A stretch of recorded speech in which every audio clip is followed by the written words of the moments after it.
সর্বশেষ যে অধ্যায়টা ইমাম বুখারী রাহমাতুল্লাহি আলাইহি এখানে স্থাপন করেছেন,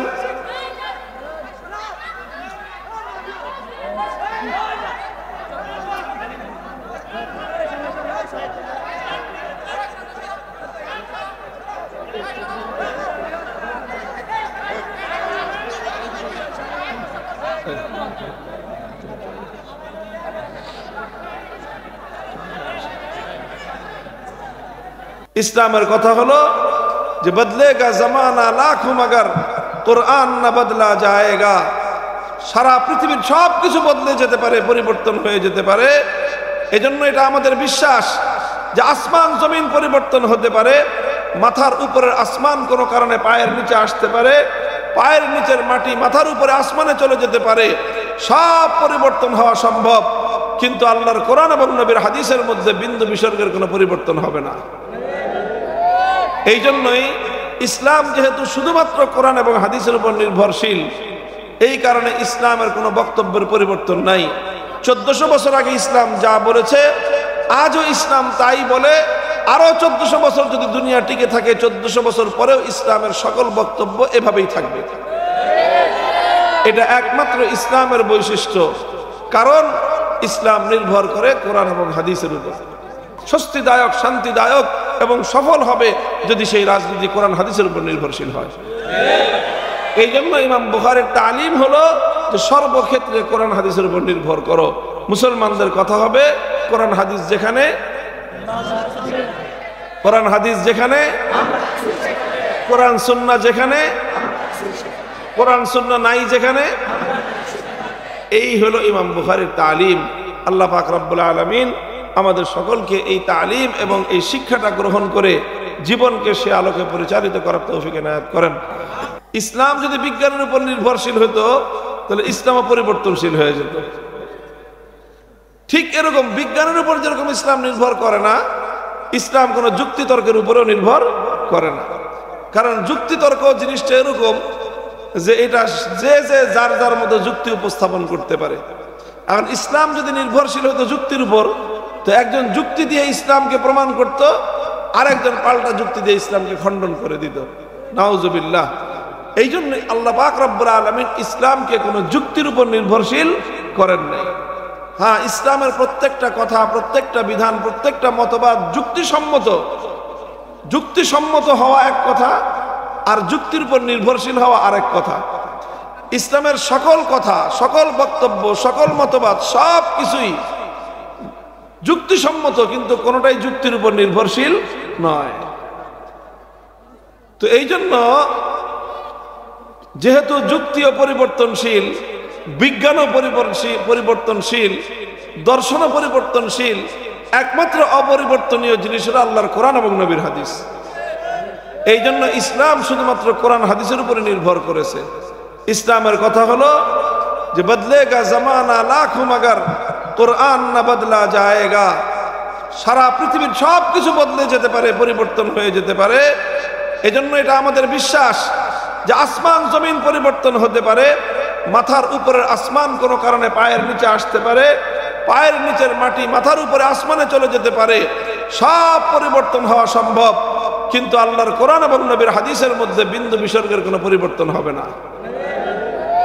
এই জন্যই ইসলাম যেহেতু শুধুমাত্র কোরআন এবং হাদিসের উপর নির্ভরশীল, এই কারণে ইসলামের কোনো বক্তব্যের পরিবর্তন নাই।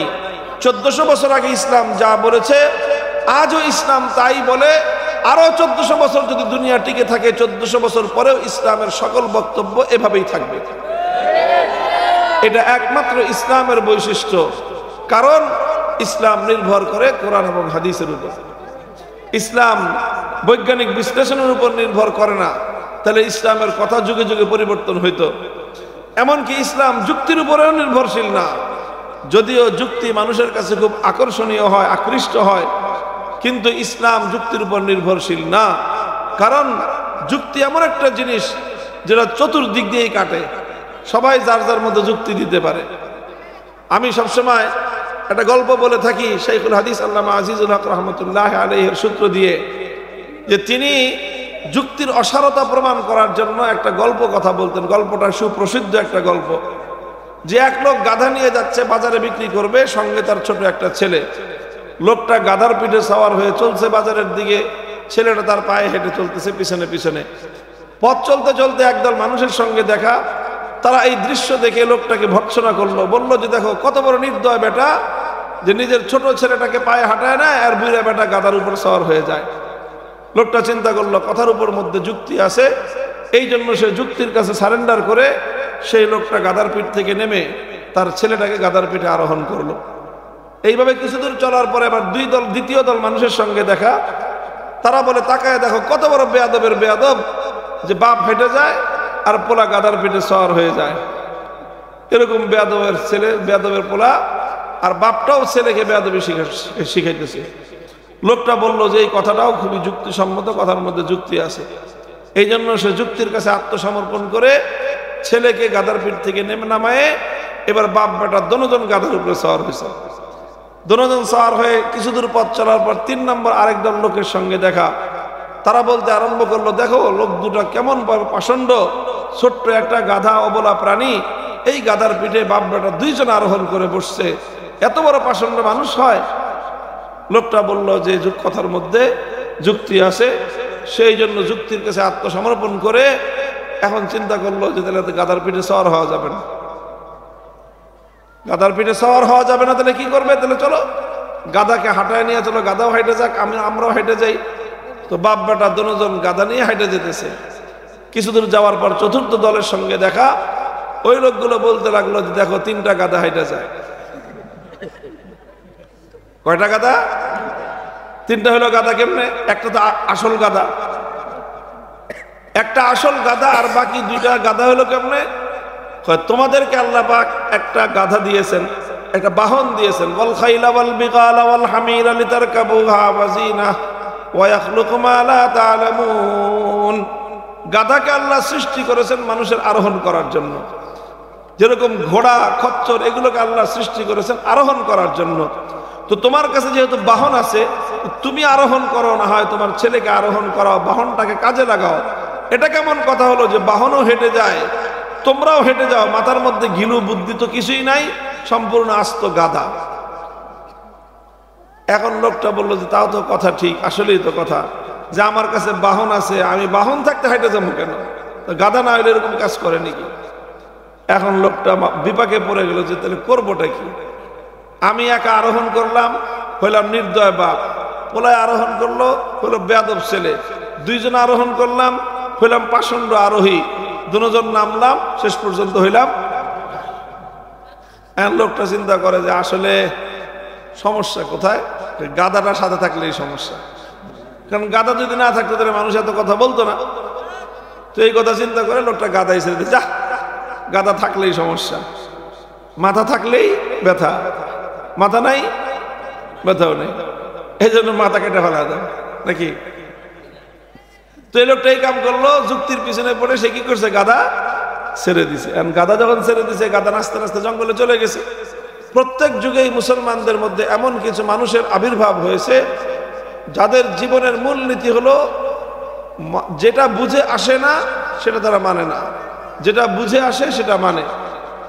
তো সেই রকম এক শ্রেণীর মানুষ যাদের কাছে এই কথা বুঝে আসে নাই যে আল্লাহ পাক বান্দার আমল আবার ওজন দিবেন কিভাবে, কারণ আমল তো কোনো ধরাছোঁয়ার জিনিস না। আমি একবার সুবহানাল্লাহ বললাম, এমনকি আমি মনে মনে সুবহানাল্লাহ বললাম, আপনারা মনে মনে সুবহানাল্লাহ বললেন, আল্লাহু আকবার বললেন, মনে মনে নিঃশব্দে লা ইলাহা ইল্লাল্লাহ বললেন, এটা নেক আমল হলো কিনা? এটা নেক আমল হলো? তো নেক আমল হলে এখন এই আমলটাকে ওজন দেওয়া হবে কিভাবে? আপনি মনে মনে লা ইলাহা ইল্লাল্লাহ পড়েছেন, অথবা মনে মনে আপনি সুবহানাল্লাহ আলহামদুলিল্লাহ আল্লাহু আকবার পড়েছেন, কেউ শুনে নাই, সেটাও নেক আমল, এবং সেটাকেও আল্লাহ পাক কিয়ামতের দিন ওজন দিবেন।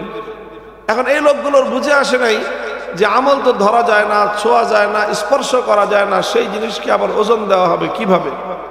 তো যেহেতু তাদের বুঝে আসে নাই, এই জন্য তারা তাদের নীতি অনুযায়ী যেটা বুঝে আসে না সেটা তারা মানে না।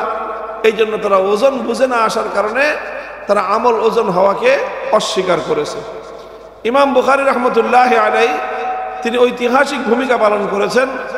যে এই সকল বিভ্রান্ত মত এবং পথের অনুসারী যারা, তাদের এই সকল ভ্রান্তিকে তিনি দমন করেছেন, তাদের এই ভ্রান্তিকে তিনি অপনোদন করেছেন, সেই ভ্রান্তিকে তিনি মোকাবেলা করেছেন।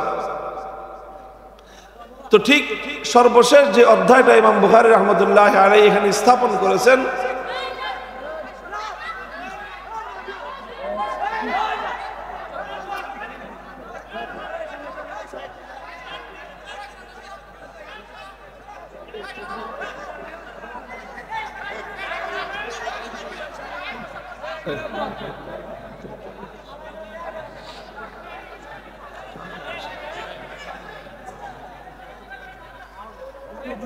ইমামে বুখারী রাহমাতুল্লাহি আলাইহি সর্বশেষ যে অধ্যায়টার মাধ্যমে এই কিতাবকে শেষ করেছেন, এই অধ্যায়টার উদ্দেশ্য হলো যারা কিয়ামতের দিন বান্দার আমল ওজন হওয়াটাকে অস্বীকার করে, অর্থাৎ যাদেরকে মুনকিরিনে ওজন বলা হয়, সেই ওজন অস্বীকারী ভ্রান্ত দলের ভ্রান্ত মতবাদকে খণ্ডন করার জন্যই ইমাম বুখারী এই বাবটাকে কায়েম করেছেন, এই অধ্যায়টা এখানে এনেছেন।